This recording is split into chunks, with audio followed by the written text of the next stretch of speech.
오늘 아침 밥 드셨나요? 혼자 드셨나요? 아니면 누군가랑 같이 드셨나요? 밥상 앞에 마주 앉을 사람이 있다는 게 사실은 굉장한 일입니다. 당연한 것 같지만 당연하지 않습니다. 이 이야기의 주인공 이만복 씨는 3년째 혼자 밥을 먹었습니다. 말을 걸 사람이 없었습니다. 전화가 울린 적도 없었습니다. 누군가 이름을 불러준 것도 오랫동안 없었습니다. 그러다 어느 날 아침, 그는 서랍에서 종이 한 장을 꺼냈습니다. 아내가 쓰던 편지지였습니다. 펜을 들었습니다. 뭘 쓰려고 했는지는 조금 이따가 말씀드릴게요. 바로 그 순간 문을 두드리는 소리가 났습니다. 쿵쿵. 오늘 이 이야기는 거창한 기적이 아닙니다. 큰돈이 생긴 것도 병이 기적처럼 나은 것도 아닙니다. 그냥 문 두드리는 소리 하나가 한 사람을 살렸다는 이야기입니다. 지금부터 이만복 씨 이야기를 함께 들어주세요. 혹시 이 이야기가 여러분 본인의 이야기처럼 느껴지는 부분이 있다면 끝까지 들어주시길 부탁드립니다. 무료로 눌러주실 수 있는 구독과 좋아요, 여러분의 작은 손길이 제게는 정말 큰 힘이 됩니다. 오늘 이야기 끝까지 들어주시고 마음에 남는 부분이 있으셨다면 댓글로 한 말씀 남겨주세요. 이 이야기를 지금 어디에서 듣고 계신지 댓글로 남겨주시면 한 분 한 분 반갑게 댓글 드리겠습니다. 이만복 씨는 올해 81입니다. 서울 외곽 지하철역에서 버스로 2정거장 더 가야 하는 동네. 거기에 반지하 월세방이 하나 있습니다. 골목 안쪽으로 들어가면 계단이 3개 내려가는 자리에 있는 방입니다. 문 앞에 작은 화분 하나가 있고 문 위에는 집 호수를 적은 스티커가 붙어 있습니다. 101호. 방은 작습니다. 들어서면 왼쪽에 낡은 냉장고가 있고 그 옆에 두 사람이 앉으면 꽉 차는 식탁이 있습니다. 오른쪽엔 낮은 TV 선반이 있고 그 위에 14인치짜리 텔레비전이 놓여 있습니다. 안쪽으로 들어가면 이불이 접혀 있는 공간이 있고 그 옆에 작은 옷장 하나.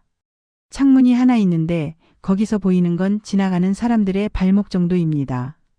운동화가 지나가고 구두가 지나가고 가끔 아이들이 뛰어가면 작은 발이 빠르게 지나갑니다. 겨울엔 습하고 여름엔 벽에 곰팡이가 핍니다. 보증금 500만 원에 월 35만 원. 그게 이만복 씨의 집입니다. 이만복 씨는 원래 목수였습니다. 18살에 목수 일을 시작했습니다. 아버지 밑에서 처음 배웠습니다. 그때만 해도 목수라는 게 손재주 있는 사람이 하는 귀한 기술이었습니다. 나무를 다루는 방법, 대패질하는 법, 못 하나 박는데도 방향과 깊이가 있다는 것을 아버지한테 배웠습니다. 손이 거칠어지는 만큼 기술이 늘었습니다. 피가 나도 그냥 일했습니다. 그땐 그게 당연했습니다. 25살에 독립해서 현장을 다니기 시작했습니다. 처음엔 작은 인테리어 현장이었습니다. 방 하나 바꾸는 일, 문짝 고치는 일. 그러다 점점 규모가 커졌습니다.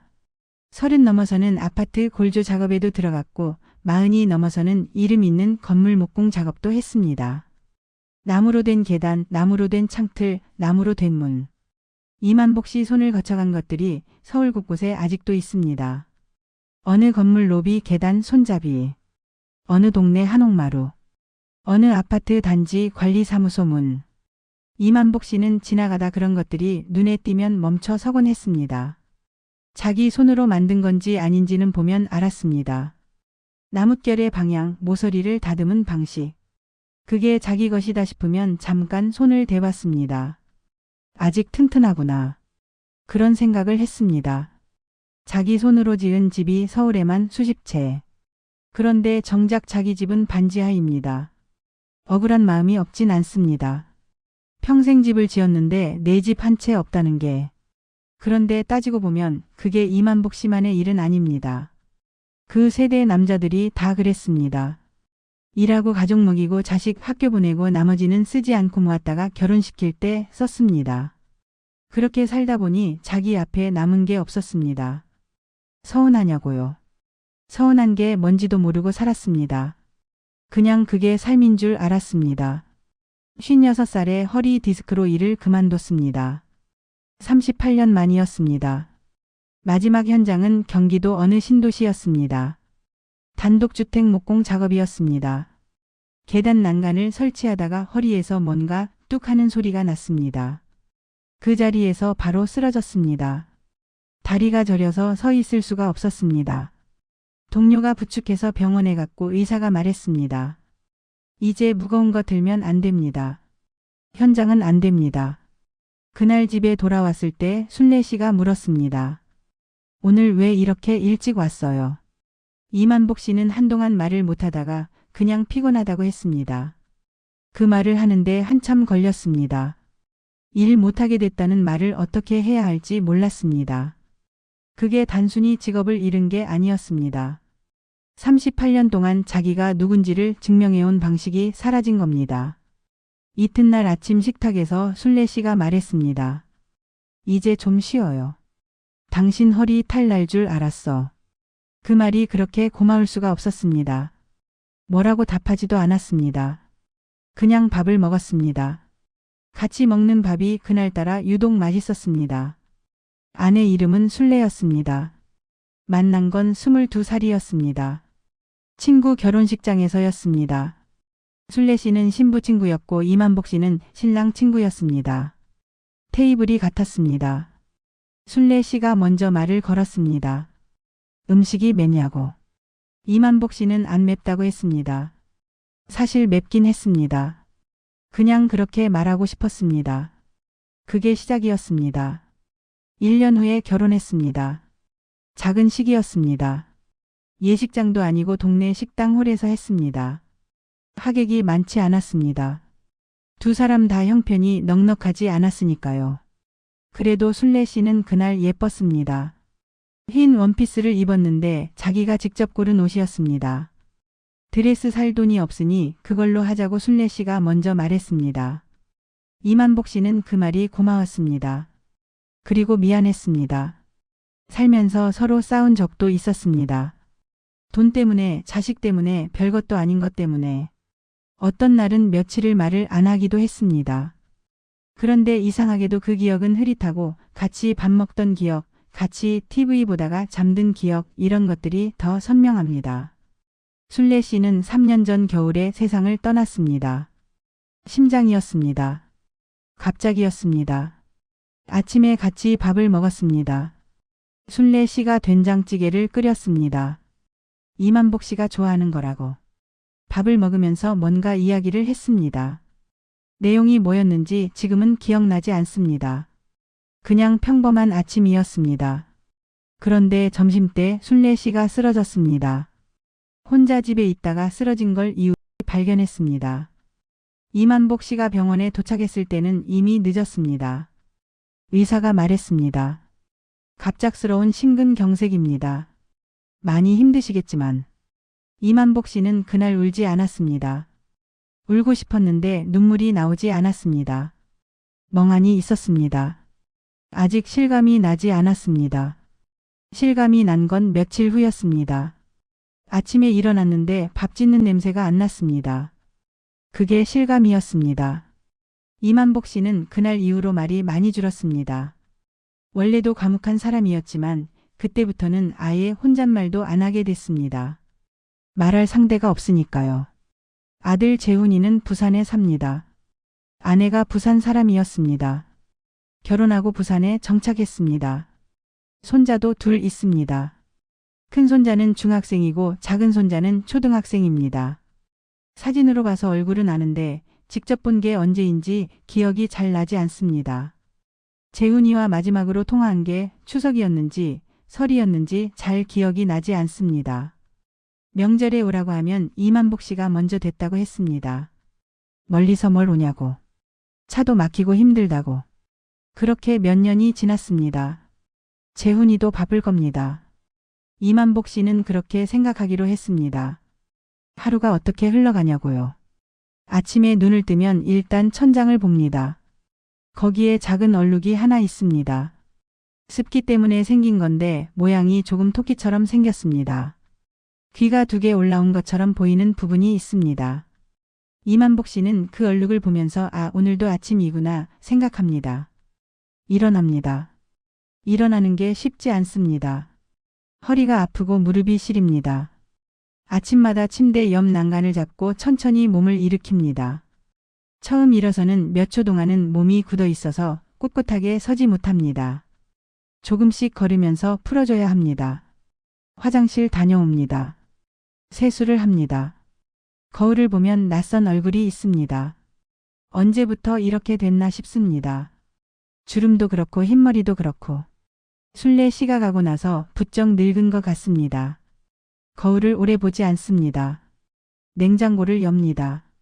있는 거라곤 반쯤 남은 김치, 계란 2개, 즉석밥 몇 개. 라면을 끓이거나 즉석밥을 데웁니다. 혼자 먹는 밥은 맛이 잘 안 납니다. 빨리 먹고 끝냅니다. TV를 켭니다. 아침 뉴스가 나옵니다. 나쁜 소식이 많습니다. 물가가 올랐다, 사고가 났다, 누가 죽었다. 채널을 돌립니다. 드라마 재방송이 나옵니다. 가족들이 밥 먹으며 웃고 있습니다. 시끌시끌합니다. 채널을 다시 돌립니다. 홈쇼핑이 나옵니다. 뭔가를 팔고 있습니다. 그것도 끄기 싫어서 그냥 틀어놓습니다. 소리라도 있어야 방이 덜 조용하니까요. 오전이 지나고 오후가 됩니다. 가끔 동네 한 바퀴를 걷습니다. 특별한 목적이 있어서가 아니라 그냥 방 안에만 있으면 더 답답해지니까요. 걸으면서 지나가는 사람들을 봅니다. 저마다 어딘가로 가고 있습니다. 이만복 씨는 그냥 걷습니다. 목적지 없이. 벤치에 앉아 있다가 들어옵니다. 다시 TV를 봅니다. 저녁을 먹습니다. 반찬이 없으면 계란 하나 부쳐서 먹습니다. 밥을 먹는데 10분이 채 안 걸립니다. 혼자 먹으면 빨리 끝납니다. 잠을 자려고 누우면 잠이 오지 않습니다. 천장을 봅니다. 토끼 얼룩이 어둠 속에서도 희미하게 보입니다. 이런저런 생각이 납니다. 오늘 뭘 했나? 별로 한 게 없습니다. 내일은 뭘 하나? 역시 별로 없습니다. 이 패턴이 3년째입니다. 동사무소에서 가끔 안부 전화가 옵니다.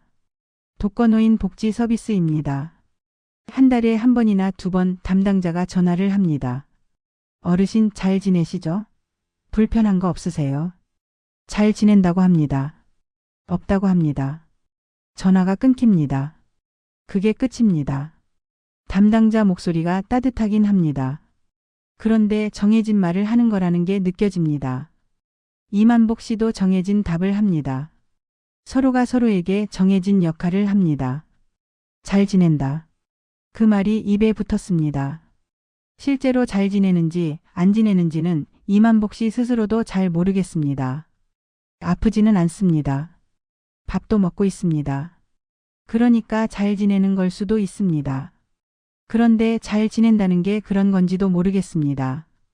여러분 혹시 이런 경험 있으신가요? 아프지는 않은데 그렇다고 딱히 안 아프다고 하기도 뭔가 어색한 날들. 배가 고프지는 않은데 밥을 먹어야 하니까 먹는 날들. 누군가와 이야기하고 싶은데 전화할 사람이 생각나지 않아서 그냥 TV 소리를 틀어놓는 날들. 이만복 씨가 딱 그랬습니다. 그러던 어느 날 새벽이었습니다. 이만복 씨는 잠에서 깼습니다. 새벽 2시였습니다. 왜 깼는지 모르겠습니다. 아무 소리도 없었습니다. 그게 문제였습니다. 너무 조용했습니다. 방이 조용했습니다. 건물이 조용했습니다. 골목이 조용했습니다. 이 조용함이 그날따라 유독 무겁게 느껴졌습니다. 눌리는 것 같았습니다. 숨이 답답한 건지 마음이 답답한 건지. 이만복 씨는 그 무게를 이름 붙이지 못했습니다. 슬픔인지 외로움인지 무서움인지. 이름 붙이면 뭔가 달라지는 것도 아니니까 그냥 두기로 했습니다. 그런데 그날은 그게 잘 안 됐습니다.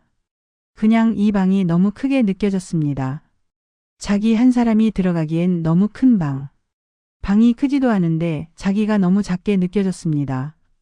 한참을 그렇게 있다가 다시 눈을 감았습니다. 잠이 온 건지 그냥 누워있은 건지 모르겠습니다. 다음 날 아침. 이만복 씨는 서랍을 열었습니다. 서랍 안에는 편지지가 있었습니다. 안에 술래 씨가 쓰던 것이었습니다. 연한 미색 편지지. 가장자리에 작은 꽃무늬가 그려진 순례 씨는 편지 쓰는 걸 좋아했습니다. 요즘 세상에 손편지를 쓰는 사람이 어디 있냐고 이만복 씨가 핀잔을 주면 손으로 쓰는 게 마음이 더 잘 전달되는 거야 하고 말했습니다. 재훈이한테도 재훈이 아내한테도 손자들한테도 명절마다 편지를 썼습니다. 짧은 편지였지만 항상 마지막 줄에는 건강해라, 잘 먹어라 그런 말이 있었습니다. 순례 씨가 쓰는 건 항상 그랬습니다. 복잡하지 않은 말로 하고 싶은 말을 담았습니다. 이만복 씨는 그 편지지를 3년 동안 건드리지 않았습니다. 아내 물건이니까요. 버리지도 못했습니다. 그냥 서랍 안에 두었습니다. 가끔 다른 걸 꺼내다가 눈에 띄면 조용히 서랍을 닫았습니다. 그런데 그날 아침 손이 먼저 움직였습니다. 꺼냈습니다. 식탁 위에 올려놓았습니다. 펜을 찾았습니다. 볼펜이 하나 있었습니다. 딸깍 뚜껑을 열었습니다. 종이 위에 펜을 올렸습니다. 뭘 쓰려고 했는지는 말씀드리기 어렵습니다. 그냥 이 자리에서 그 내용을 말하기가 쉽지 않습니다. 다만 이것만 말씀드릴게요. 이만복 씨는 그날 아침 처음으로 쓰기 시작한 게 아니었습니다. 며칠 전부터 생각하고 있었습니다. 쓸 말들을 머릿속에서 정리하고 있었습니다. 그날 아침은 그걸 실제로 적으려고 꺼낸 날이었습니다. 첫 줄을 시작하려는 순간이었습니다. 쿵쿵. 이만복 씨는 멈췄습니다. 소리가 났습니다. 문 두드리는 소리였습니다. 분명하게 2번. 누가 이 방에 올 리가 없었습니다. 택배도 시킨 게 없었습니다. 동사무소는 전화만 합니다. 아는 사람이 이 동네에 없었습니다. 한 집에 사는 사람도 없었습니다. 잘못 들은 건가 싶었습니다. 그냥 다시 펜을 들었습니다. 다시 들려왔습니다. 쿵쿵. 분명히 이 방 문이었습니다. 이만복 씨는 편지지를 내려놓고 천천히 일어났습니다. 일어나는데 시간이 걸렸습니다. 허리가 뻣뻣해서요. 문 앞에 섰습니다. 잠깐 멈췄습니다. 손잡이를 잡았습니다. 열었습니다. 작은 여자아이가 서 있었습니다. 5살이나 됐을까요? 어쩌면 4살일 수도 있었습니다. 키가 이만복 씨 허리에도 못 미쳤습니다. 머리를 양갈래로 묶었는데 한쪽은 조금 삐뚤어져 있었습니다. 혼자 묶은 것 같았습니다. 이쪽은 높고 저쪽은 낮게 고무줄이 삐뚤게 묶인 게 귀여웠습니다. 두 손에 귤이 2개 들려 있었습니다. 조그만 손으로 꼭 쥐고 있었습니다. 떨어뜨릴까봐 그런 건지 힘껏 쥐고 있었습니다. 아이가 눈을 동그랗게 뜨고 이만복 씨를 올려다보며 말했습니다. 할아버지 집이에요. 엄마가 드리기래요. 이만복 씨는 한동안 말을 못했습니다. 아이가 내민 귤을 봤습니다. 귤을 봤다가 아이 얼굴을 봤다가 아이는 계속 눈을 동그랗게 뜨고 이만복 씨를 바라보고 있었습니다. 기다리는 것 같았습니다. 고맙다. 간신히 그 말이 나왔습니다. 목소리가 갈라졌습니다. 오랫동안 말을 안 해서 그런 건지 다른 이유가 있는 건지. 이만복 씨는 귤을 받았습니다. 아이는 그 말을 듣자마자 환하게 웃었습니다. 그리고 안녕히 계세요 하고 돌아서서 종종종 달려갔습니다. 복도 저 끝 문이 열리고 닫혔습니다. 이만복 씨는 귤을 손에 쥔 채 문이 닫히는 걸 봤습니다. 한참 서 있었습니다. 문을 닫아야 한다는 걸 알면서도 그냥 서 있었습니다. 나중에 알게 됐습니다. 옆 방에 새로 이사 온 모녀였습니다. 아이 이름은 예은. 엄마 이름은 최서연 35살이었습니다. 서연 씨는 이혼 후 혼자 아이를 키우고 있었습니다. 낮에는 아이를 어린이집에 보내고 밤에는 편의점 야간 알바를 했습니다. 새벽에 들어와서 아이가 등원하기 전까지 조금 자고 다시 하루를 시작했습니다. 그런 삶이었습니다. 이사 온 게 사흘 됐는데 인사를 못 드렸다고 했습니다. 옆방 할아버지가 혼자 사신다는 걸 관리 아주머니한테 들었다고. 귤 한 봉지를 사서 예은이를 시켜드리러 보낸 거였습니다. 이만복 씨는 그 이유를 나중에 서연 씨한테 들었습니다. 그때는 그냥 아이가 온 이유를 몰랐습니다. 그냥 귤 2개가 왔고 작은 아이가 왔고 그리고 갔습니다. 이만복 씨는 문을 닫고 다시 식탁 앞에 앉았습니다. 편지지가 그대로 있었습니다. 펜도 그대로 있었습니다. 아직 아무것도 쓰이지 않았습니다. 그런데 손에 귤이 2개 들려 있었습니다. 따뜻했습니다. 아이 손 온기가 아직 남아 있었습니다. 귤 껍질이 조금 따뜻했습니다. 이만복 씨는 오랫동안 그 귤을 들고 있었습니다. 내려놓지 않았습니다. 그냥 들고 있었습니다. 무슨 생각을 했는지는 모르겠습니다. 아무 생각도 안 했는지도 모릅니다. 그냥 귤이 따뜻하다는 것만 느꼈는지도 모릅니다. 한참 후에 이만복 씨는 편지지를 손으로 밀었습니다. 구석으로. 천천히 반으로 접었습니다. 그리고 서랍에 다시 넣었습니다. 아직 쓸 필요가 없을 것 같아서. 그게 전부였습니다. 대단한 결심이 있었던 게 아닙니다. 거창한 생각이 있었던 게 아닙니다. 그냥 귤이 따뜻했고 그래서 오늘은 쓰지 않아도 될 것 같았습니다. 그게 다였습니다. 여러분, 사람을 살리는 게 거창한 것이 아닐 수 있습니다. 귤 2개였습니다. 5살짜리 아이의 작은 주먹이었습니다. 이사 인사를 못 드렸다고 미안해하는 35살 엄마의 마음이었습니다. 지금 이 순간에도 누군가 여러분 곁에서 서랍을 열고 있는 사람이 있을 수 있습니다. 그 사람에게 필요한 건 크고 특별한 게 아닐 수 있습니다. 그냥 문을 두드려 주는 것. 그것만으로도 충분할 수 있습니다. 그날 저녁 이만복 씨는 귤을 먹었습니다. 껍질을 벗겼습니다. 한쪽을 입에 넣었습니다. 맛이 있었습니다. 달았습니다. 3년 만에 처음으로 뭘 먹으면서 맛을 느꼈습니다. 사람이 달라지는 건 대단한 결심이 필요한 게 아닌 것 같습니다. 그냥 내일 아침에 누군가를 만날 것 같으면 일단 일어나게 됩니다. 세수를 하게 됩니다. 수염을 다듬게 됩니다. 왜 그러는지 설명하기 어렵습니다. 그냥 그렇게 됩니다. 이만복 씨가 딱 그랬습니다. 다음 날 아침 6시. 이만복 씨는 알람도 없이 눈이 떠졌습니다. 오랜만이었습니다. 보통은 눈이 떠져도 그냥 누워 있었습니다. 일어날 이유가 없으니까요. 그런데 그날은 바로 일어났습니다. 세수를 했습니다. 평소엔 대충 하는데 그날은 제대로 했습니다. 수건으로 얼굴을 닦고 나서 거울을 봤습니다. 수염이 거슬렸습니다. 면도기를 꺼냈습니다. 오랜만에 수염을 다듬었습니다. 왜 그랬는지는 자기도 모릅니다. 예은이가 올 것 같다는 생각을 했는지 안 할 것 같다는 생각을 했는지도 사실 모릅니다. 그냥 그러고 싶었습니다. 복도로 나가려고 문을 여는데 예은이가 이미 거기 있었습니다.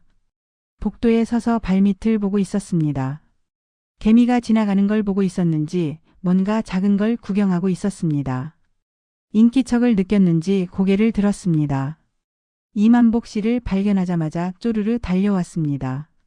할아버지, 오늘 뭐해요? 이만복 씨는 잠깐 멈췄습니다. 오늘 뭐하냐고. 아무도 그런 질문을 한 적이 없었습니다. 아니, 있었습니다. 순례씨가 했습니다. 그런데 순례씨가 가고 나서는 그 질문을 받은 적이 없었습니다. 할 게 없다는 말이 부끄러워서 글쎄 하고 말했습니다. 예은이가 이만복 씨 손을 잡아 끌었습니다. 조그만 손이었습니다. 꽤 힘차게 당겼습니다. 그럼 나랑 놀아요. 그렇게 시작됐습니다. 이만복 씨의 오전이 바뀌었습니다. 예은이 엄마 서연 씨는 야간 알바를 마치고 새벽에 들어와 낮에 자야 했습니다. 예은이는 혼자 깨서 혼자 아침을 기다렸습니다. 어린이집 버스가 오기 전까지 1시간 반 정도. 그 시간 동안 혼자였습니다. 처음엔 이만복 씨가 어색했습니다. 아이랑 놀아본 게 언제인지 기억도 안 났습니다. 손자들이 어릴 때 같이 있은 적이 별로 없었습니다. 부산에 있었으니까요. 재훈이네가 명절에 올라오면 잠깐 봤지만 아이들과 무슨 놀이를 하는지 몰랐습니다. 예은이는 그런 거 신경 쓰지 않았습니다. 할아버지 종이접기 해요.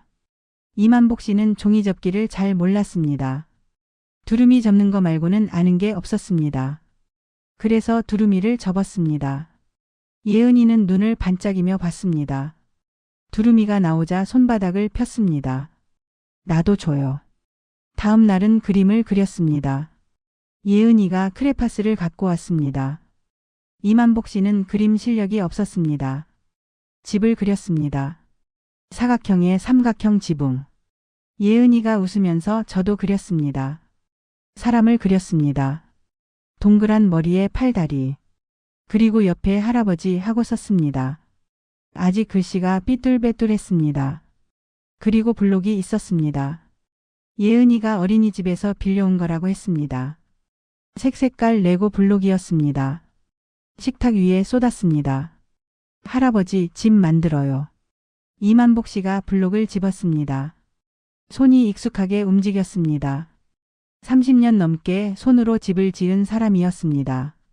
나무 기둥을 세우듯이 기둥을 세웠습니다. 지붕을 올렸습니다. 창문 모양을 만들었습니다. 문도 달았습니다. 작은 계단도 만들었습니다. 예은이가 박수를 쳤습니다. 할아버지 진짜 잘한다. 그 말이 이상하게 마음에 오래 남았습니다. 진짜 잘한다. 5살짜리 아이의 말이었습니다. 대단한 평가도 아니었습니다. 그냥 아이가 좋아서 한 말이었습니다. 그런데 이만복 씨는 그 말이 오래 기억됐습니다. 이만복 씨는 그 말을 듣기 전까지 자기가 뭘 잘한다는 생각을 오랫동안 하지 못했습니다. 일을 그만두면서 그게 없어졌습니다. 목수일을 할 때는 적어도 이건 내가 잘한다는 게 있었습니다. 내가 만든 계단, 내가 만든 창틀. 그게 있었습니다. 그런데 허리 다치고 일을 못하게 되면서 그게 없어졌습니다. 아내가 가면서 더 없어졌습니다. 순례 씨가 있을 때는 적어도 이 사람한테 필요한 사람이라는 느낌이 있었습니다. 그것도 없어졌습니다. 재훈이는 부산에 있고 손자들은 자라면서 할아버지가 멀어졌습니다. 나는 지금 무슨 쓸모가 있는 사람인가? 그 질문이 가끔 새벽에 왔습니다. 답을 찾지 못했습니다. 그런데 5살 아이가 그 질문에 처음으로 대답을 해준 겁니다. 할아버지 진짜 잘한다. 그날 이후로 이만복 씨와 예은이는 매일 아침을 같이 보냈습니다. 예은이 어린이집 버스가 오기 전까지 대략 1시간 반.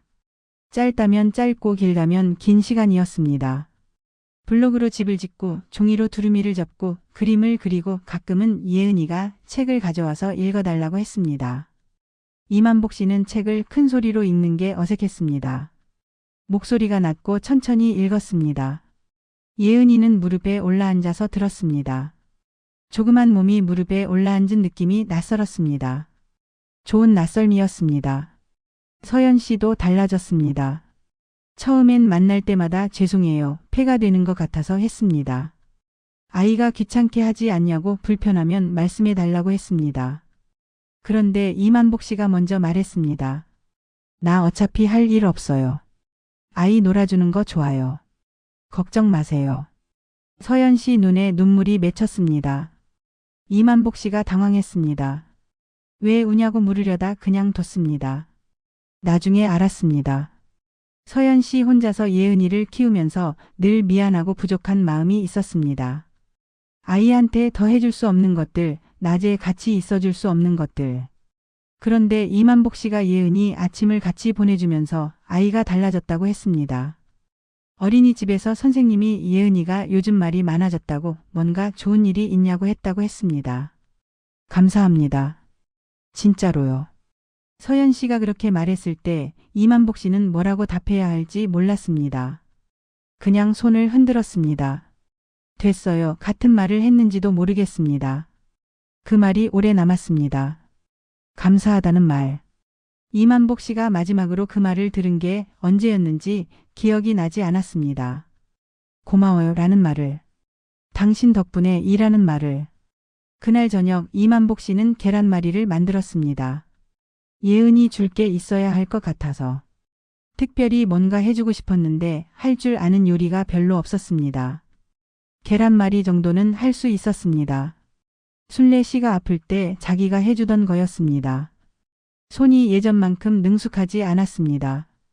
계란이 한쪽으로 치우쳤습니다. 모양이 예쁘지 않았습니다. 3번을 시도했습니다. 2번은 망쳤습니다. 3번째 것은 그나마 됐습니다. 그걸 냉장고에 넣었습니다. 다음 날 예은이한테 줬습니다. 예은이가 한 입 먹고 말했습니다. 맛있다. 이만복 씨는 그날 처음으로 소리 내어 웃었습니다. 작게. 그런데 분명히 웃었습니다. 여러분, 쓸모 있다는 느낌이 얼마나 사람을 살리는지 아시나요? 나이가 들수록 그 느낌이 점점 줄어드는 것 같아서 그게 가장 무서울 수 있습니다. 일을 그만두면 하나 없어지고, 자식이 독립하면 하나 없어지고, 배우자가 먼저 가면 또 하나 없어지고, 그렇게 하나씩 없어지다 보면 어느 날 아무것도 남지 않은 것 같은 날이 옵니다.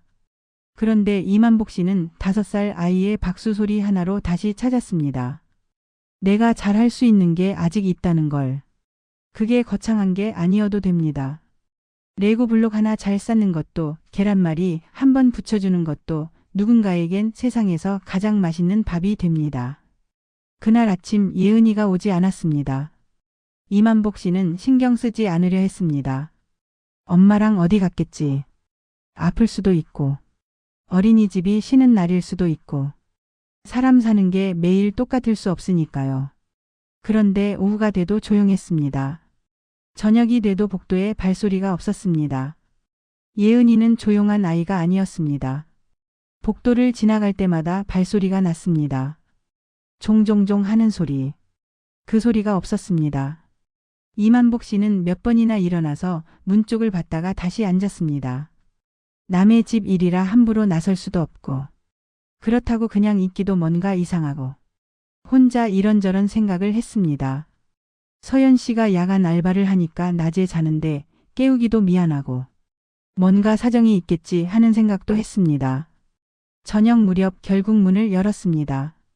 예은이가 방 앞 복도 바닥에 쭈그리고 앉아 있었습니다. 무릎 사이에 얼굴을 묻고 아무 소리도 내지 않고, 몸이 작아 보였습니다. 평소에도 작은 아이였지만 그날은 더 작아 보였습니다. 예은아. 고개를 들었습니다. 눈이 빨갰습니다. 뺨에 눈물 자국이 말라 있었습니다. 얼마나 오래 울었는지, 아니면 아까 울다가 지금은 울음도 안 나오는 건지. 조그만 목소리로 말했습니다. 엄마가 안 와요. 이만복 씨는 아이를 방에 들였습니다. 따뜻한 물 한 잔 줬습니다. 어제 만든 계란말이가 조금 남아 있어서 그것도 줬습니다. 예은이는 먹기는 먹었습니다. 그런데 먹으면서도 문 쪽을 자꾸 봤습니다. 엄마가 들어오나 하는 것처럼. 이만복 씨는 서연 씨 번호를 눌렀습니다. 연결이 안 됐습니다. 다시 눌렀습니다. 역시 안 됐습니다. 문자를 남겼습니다. 예은이가 저희 방에 있어요. 걱정 마세요. 답장이 오지 않았습니다. 1시간이 지났습니다. 2시간이 지났습니다. 예은이가 잠들었습니다. 이불을 꺼내서 덮어줬습니다. 숨 쉬는 소리가 규칙적으로 들렸습니다. 이만복 씨는 그 소리를 들으면서 한참 생각했습니다. 어떻게 해야 하나? 동사무소에 전화할까? 경찰에 연락해야 하나? 뭔가 사고가 난 건 아닌가? 그때 이만복 씨가 한 행동이 있습니다. 3년 만에 처음으로 스스로 누군가에게 전화를 건 겁니다. 아들 재훈이한테. 손에서 폰을 들고 연락처를 찾았습니다. 아들 번호가 있었습니다. 3년 동안 저장만 돼 있었습니다. 전화를 건 적이 없었습니다. 재훈이가 가끔 명절에 안부 문자를 보냈는데 이만복 씨는 답장만 했습니다. 잘 있다. 그게 전부였습니다. 통화 버튼을 눌렀습니다. 신호음이 3번 울렸습니다. 4번. 재훈아. 나다. 전화기 넘어가 잠시 조용했습니다. 1초, 2초. 아버지? 왜요? 무슨 일이에요? 아들 목소리가 당황한 것 같았습니다. 아버지한테서 전화가 오는 일이 없었으니까요. 아버지가 먼저 전화를 한다는 건 뭔가 생긴 일이라는 뜻이었습니다. 이만복 씨는 서연 씨 이야기를 했습니다. 옆방에 이사온 젊은 엄마랑 아이 이야기. 엄마 연락이 안 된다는 것. 아이가 혼자 있다는 것. 어떻게 해야 할지 모르겠다는 것. 재훈이가 동사무소 번호를 찾아줬습니다. 밤에 긴급복지 연락하는데도 알려줬습니다. 같이 방법을 찾았습니다. 이만복 씨가 동사무소에 전화를 했습니다. 담당자가 알아봐 준다고 했습니다. 1시간 후에 연락이 왔습니다. 서연 씨가 알바 자리에서 쓰러져 병원에 있다는 거였습니다. 과로였습니다. 갑자기 쓰러졌고 폰도 병원에서 꺼져 있었습니다. 아이 맡길 데가 없어 연락을 못하고 있었던 겁니다. 이만복 씨는 예은이가 자고 있는 걸 보면서 전화를 끊었습니다. 재훈이가 마지막에 했던 말. 아버지. 잠깐 뜸이 있었습니다. 나 다음 주에 올게요. 얼굴 보게. 3년 만이었습니다. 이만복 씨는 뭐라고 했는지 기억이 나지 않습니다. 너라고 했는지, 그래 라고 했는지. 어쨌든 전화가 끊겼습니다. 이만복 씨는 그날 밤 예은이 옆에서 오래 앉아 있었습니다. 잠들지 않았습니다. 예은이 숨 쉬는 소리를 들었습니다. 여러분, 전화 한 통이 이렇게 많은 걸 바꿀 수 있습니다. 이만복 씨는 3년 동안 먼저 전화를 하지 않았습니다. 왜냐고요? 짐이 될 것 같아서요. 바쁜 아들한테 전화해봤자 걱정만 끼칠 것 같아서요. 별 말도 없이 전화하면 어색할 것 같아서요. 그런데 생각해보면 아들 재훈이도 마찬가지였을 겁니다. 아버지한테 먼저 전화하기가 왠지 무거웠을 겁니다. 뭐라고 해야 할지도 몰랐을 겁니다. 아버지가 먼저 됐다고 했으니까 명절에 안 와도 되겠다고 생각했을 겁니다. 그냥 서로 기다리고만 있었던 겁니다. 무너진 게 관계가 아니라 그 관계로 먼저 손 내미는 용기였을지 모릅니다. 이만복 씨는 5살짜리 아이 덕분에 그 용기를 냈습니다. 아이가 혼자 있었으니까요. 아이를 위해서 전화를 한 거였는데 그 전화가 3년 동안 막혀 있던 무언가를 열어버렸습니다. 오늘 이 영상을 보시는 여러분 중에 오래 연락하지 못한 분이 한 명 떠오른다면 영상이 끝난 뒤에 전화해 주세요. 무슨 말을 해야 할지 모르겠어도 괜찮습니다. 그냥 목소리 한번 들으려고요. 한마디면 충분합니다. 아들 재훈이가 온 건 그 다음 주 토요일이었습니다. 이만복 씨는 전날 밤 잠이 잘 안 왔습니다. 설레는 건지 긴장되는 건지 3년 만에 아들이 온다는 게 이상하게 느껴졌습니다. 기다려지는 것 같기도 하고 어색한 것 같기도 하고 아들한테 뭘 해줘야 하나 생각했습니다. 밥을 먹이고 싶었습니다. 그런데 해줄 수 있는 게 별로 없었습니다. 아침에 일어나서 방을 한번 둘러봤습니다. 치워야 할 것들이 보였습니다. 빈 라면 봉지가 구석에 있었습니다. 식탁 위에 신문지가 쌓여 있었습니다. 읽지도 않으면서 모아뒀습니다.